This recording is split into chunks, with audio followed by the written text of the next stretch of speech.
Good morning, students. Yesterday we studied some other types of chemical equation, and today we will be studying the skeletal chemical equation, balanced chemical equation, and the method of balancing a chemical equation. So, first of all, what is a skeletal chemical equation? A chemical equation which does not follow the law of conservation of mass is called a skeletal chemical equation. It means that the total mass of the reactant will not be equal to the total mass of the product. Whereas balanced chemical equation are those chemical equations which follows the law of conservation of mass. In this, the total mass of the reactant will be equal to the total mass of the product. Now, there are some methods of balancing a chemical equation, and among those methods, I am explaining you one of the methods, that is called the frequency method. In this method, first of all, we will write the frequency of each element involved in the reaction. Second is start balancing in the decreasing order of the frequency. Third is, in case if frequency of two elements is same, then first balance metal and then non-metal. And fourth point, if the frequency of two metal or two non-metal is same, then first balance the metal or non-metal with a higher atomic number. Again, I am going to recap this.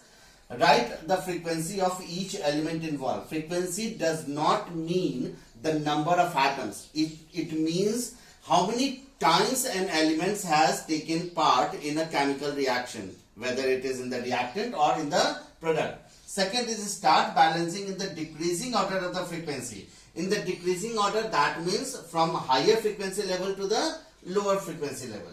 Third is, in case if frequency of two elements is same, then first balance metal and then non-metal. For example, if the frequency of carbon is 2 and the frequency of sodium is also 2. So here we will first balance metal, that means the sodium, and then carbon. Fourth is, if the frequency of two metal or two non-metal is same, then first balance the metal or non-metal with a higher atomic number. For example, if we take magnesium and aluminium, understood? If the frequency of magnesium and aluminium both is 2, then first we will balance those that element which has higher atomic number, that means the aluminium. Now we will take example. For example, Fe plus H2O will give Fe3O4 plus H2. Now we will take the first point. Write the frequency of each elements involved. Iron, the frequency of iron is 1 and 2. Hydrogen, the frequency of hydrogen is also 2. Oxygen, the frequency of oxygen is also 2. Now the frequency of all the three elements is same. So first we will balance metal, that means iron. Here in the product we are seeing iron contains 3 atoms. Here it is only 1. So we will multiply it by 3. Now iron is balanced. Now we will take hydrogen and oxygen. Both have the frequency 2. So now if two non-metal have the same frequency, we will balance that element which has a higher atomic number, that means oxygen. Here oxygen is 1, here oxygen is 4. So we will multiply over here 4. Now oxygen is 4 over here also, and oxygen is also over here 4. Oxygen is balanced. Now comes hydrogen. Hydrogen is 8. Here it is 2. We will multiply it by 4. Now hydrogen is balanced. So this is the method of balancing a chemical equation. Stop. Now we will study the oxidizing agent and reducing agent.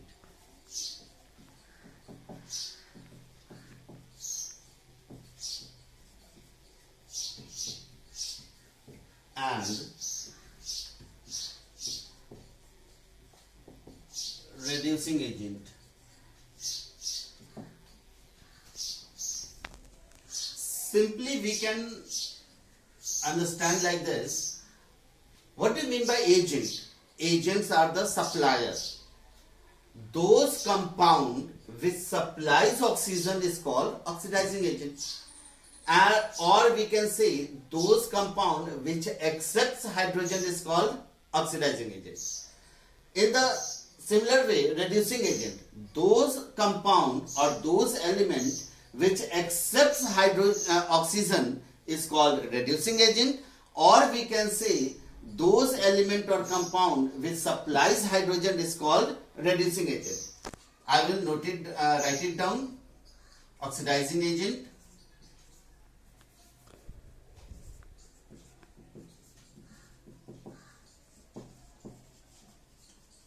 agent which supplies oxygen or which accepts hydrogen. Similarly, reducing agent,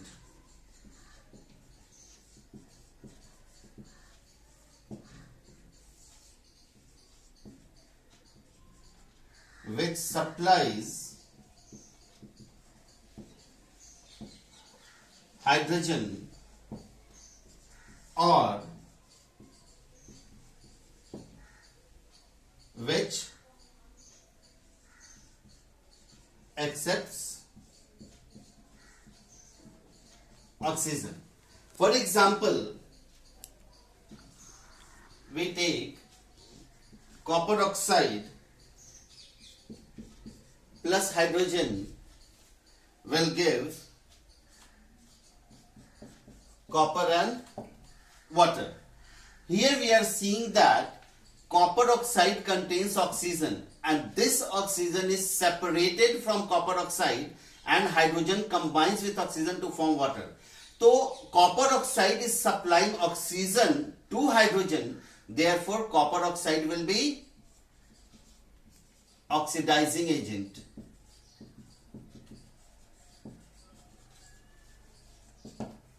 Secondly, that oxygen which copper oxide is supplying is received by hydrogen. That means hydrogen is reducing agent. Now comes in case of hydrogen. For example, take another example, that is hydrogen sulfide plus chlorine will react to give hydrochloric acid and sulfur. Here hydrogen sulfide supplies hydrogen because it contains hydrogen. Therefore hydrogen sulfide is a reducing agent.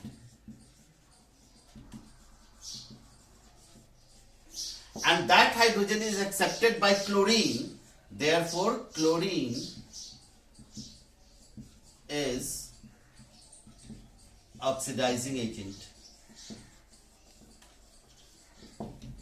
So oxidizing agent are those which supplies oxygen or which accepts hydrogen. Which supplies oxygen or which accepts hydrogen is called oxidizing agent. Reducing agents are those which supplies hydrogen like hydrogen sulfide or which accepts oxygen like hydrogen over here. That's all.